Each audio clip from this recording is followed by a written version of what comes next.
Now, the White House lawn is currently lined with posters of 100 of, quote, the worst illegal immigrant criminals that have been arrested in the first 100 days of President Trump's second term. Now, these posters also list the crimes that that person is accused of committing. Some include rape, murder, and distributing fentanyl.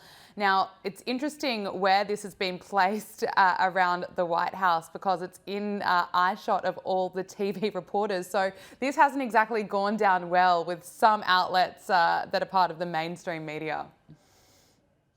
Well, exactly right. And you can't forget that Trump is a showman and Mm. he is leaning into the issue where he polls strongest. Immigration from the get-go has been his defining and most pivotal issue that he's campaigned on. And quite frankly, he's had a huge amount of success on it, particularly with regard to the border. So what he's doing here, yes, he's firing up the base without doubt, but it's also serving to rankle Democrats and try and ensnare them in a position so they end up defending some of these people, like you said, taking fentanyl across the border, first-degree murder, battery, all these different kind of Mm. charges that would be unacceptable for any kind of citizen. But for some reason, if you're an illegal immigrant, you get treated to a different standard. So without question, he's really trying to goad the Democrats into biting. And, quite unsurprisingly, a lot of the mainstream media outlets did exactly that. So 1-0 Trump. Absolutely. Well, let's look at the Democrats. House Minority Leader Hakeem Jeffries and Senator Cory Booker hosted a sit-in on the Capitol steps in protest against the GOP budget. They claim that the budget proposal is reckless and immoral.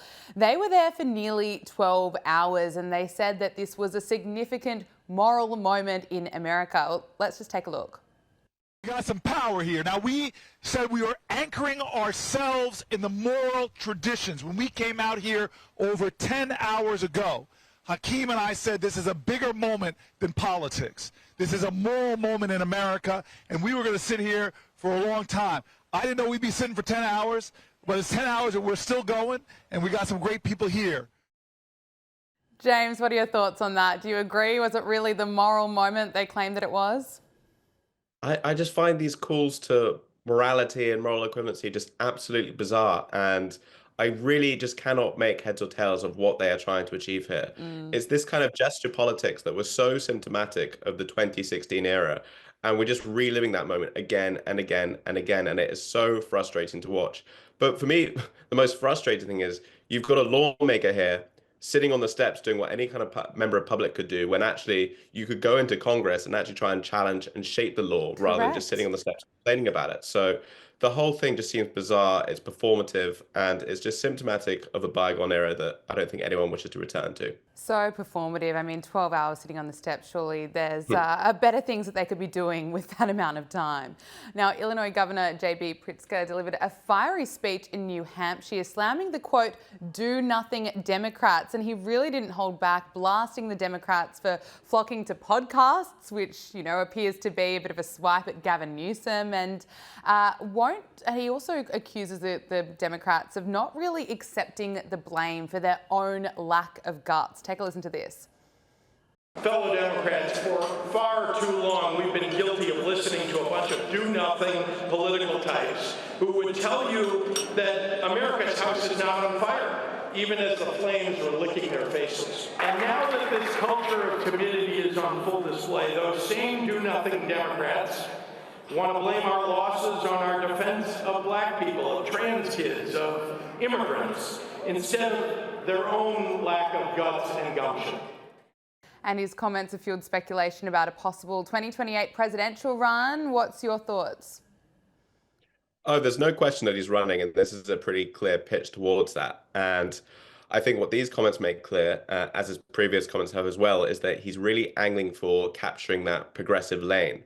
One thing Pritzker has to be careful about is that there is a lot more energy being generated in that progressive lane from the likes of Bernie Sanders and AOC. So he's actually got a lot of work to do in that department. It's pretty clear, as you say, he is coming after the likes of Gavin Newsom and also Pete Buttigieg, who recently went on the Flagrant podcast with Andrew Schultz. But this strategy is a failed strategy. I just do not know what the logic of this move is. We've quite clearly seen that in 2016 and even 2020 with the election of Joe Biden, the American public does not want a progressive leading either the Democrats or the country, and it's a failed failed initiative. So I do not understand why he's attacking so hard the left here. He clearly thinks that will be such a heavy reaction to the Trump presidency that for some reason Americans will swing all the way back across. But I think what we've seen with the 2020s is that Americans absolutely do not want to return to that time. And Pritzker is launching a failed abortive campaign before it even begins. I want to speak to you, James, about this judge that's been busted for allegedly helping an illegal immigrant evade ICE. This Wisconsin judge was arrested for allegedly helping an illegal immigrant evade law enforcement and is now facing up to 10 years behind bars. This is Milwaukee County Circuit Court Judge Hannah Dugan, and she was arrested last week on charges of obstruction of justice.